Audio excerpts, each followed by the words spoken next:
Welcome to the Spark Creativity Teacher Podcast, a podcast for English teachers in search of creative teaching strategies delivered in the amount of time it takes to sort through the giant stacks of papers you need to grade and figure out which ones you absolutely have to do this week.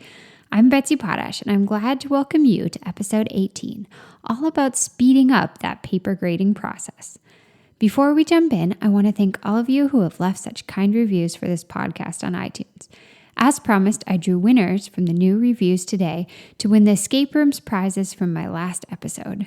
Scrabbler4647 has won the Locks, Lockbox, and Puzzles, and Literature Lane LHS has won the wonderful bundle of escape rooms from last week's guest, Emily, from Read It, Write It, Learn It. Congratulations, you guys. If you haven't already, please email me at betsy@nowsparkcreativity.com to let me know where I should send your prizes. Thanks.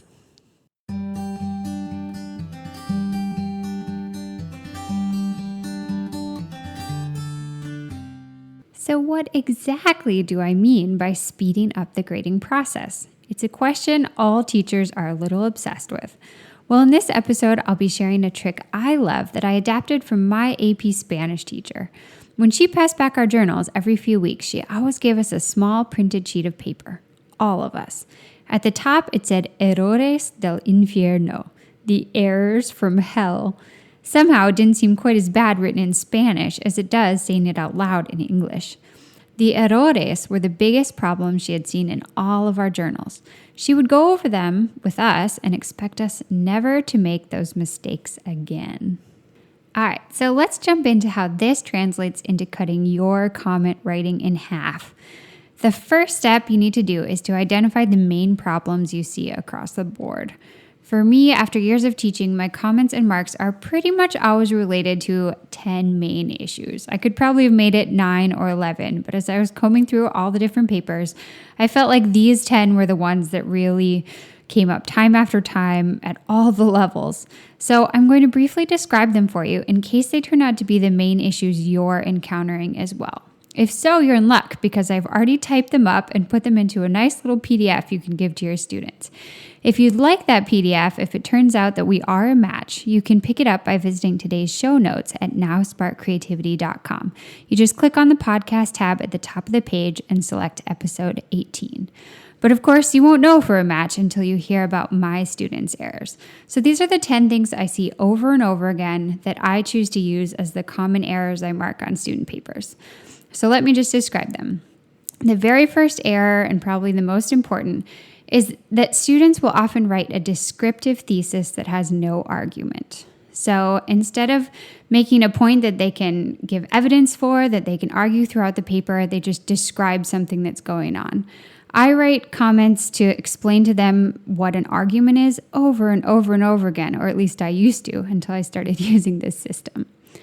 The second error that I see constantly that's just a small thing is writing in the first person. And that goes right along with the third error, using the second person. So I'm constantly trying to help them weed out I, me, my, you, your.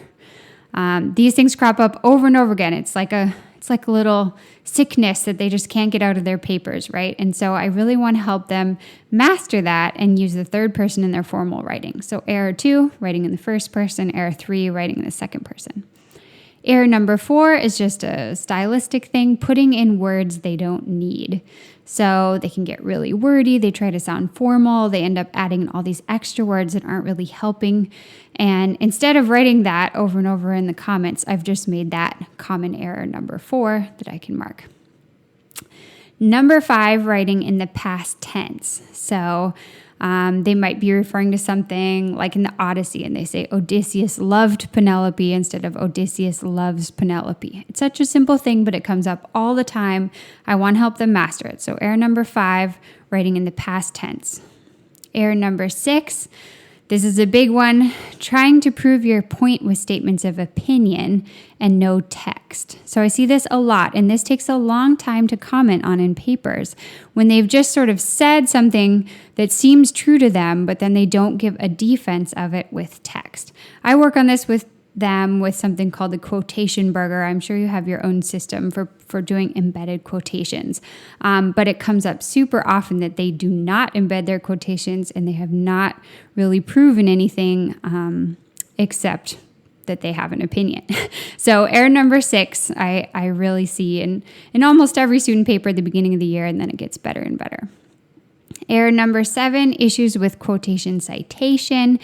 It's so simple, but you kind of have to look at the guide for a while until you get it deep into your head. I see all the time issues with longer quotations, shorter quotations, where to put the quotation marks, whether you should put the author's name, where the page number goes, where the comma goes, all that stuff. So I just blanket those all together into error number 7, make sure the students have a guide for how to accurately cite quotations, and then I just mark it on all their papers as error number 7. Error number 8, when they forget to include the author with the quotation. So I guess I kind of already mentioned that in error number 7. But if they didn't put the author and page number, then they haven't cited accurately. So that's something that comes up a lot. Error number 9, citing dialogue incorrectly. So not making it clear when a character is talking versus just quoting from the text. And error number 10, using abbreviations, slang, or contractions in their formal writing. So those are just across the board the things that I see constantly.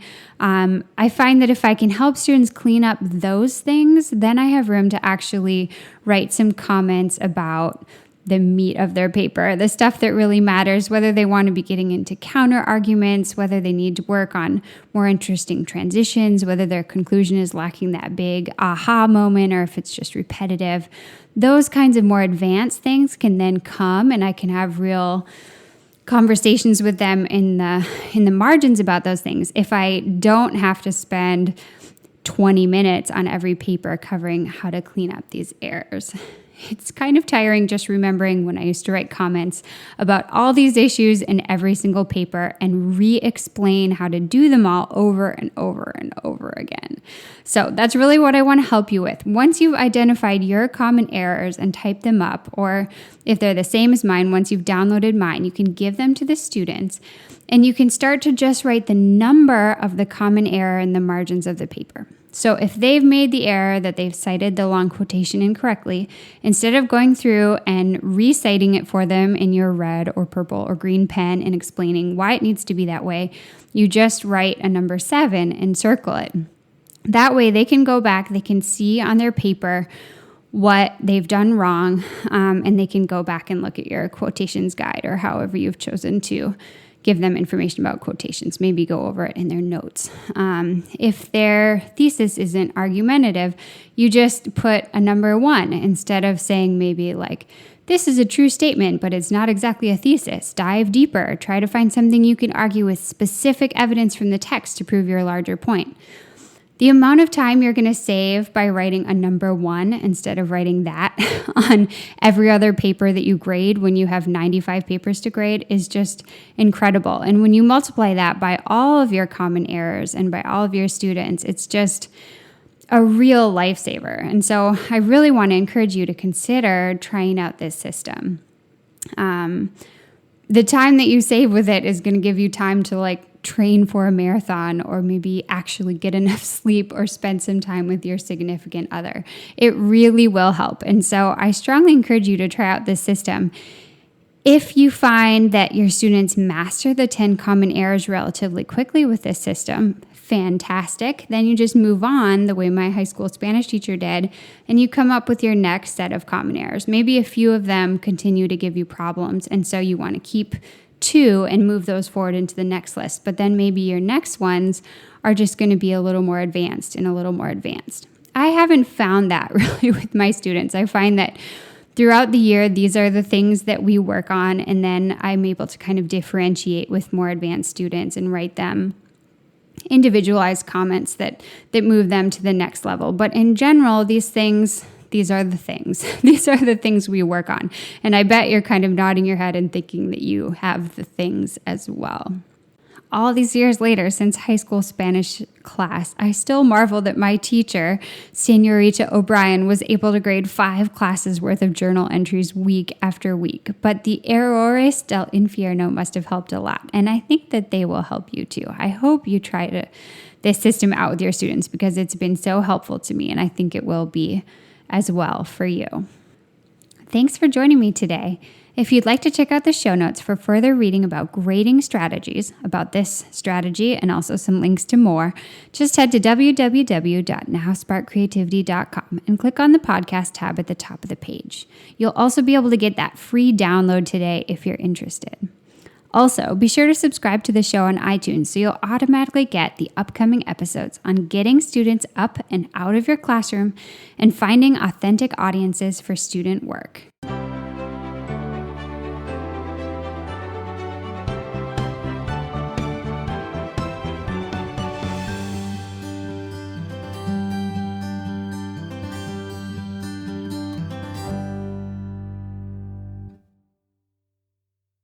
The Spark Creativity Teacher Podcast is a proud member of the Education Podcast Network.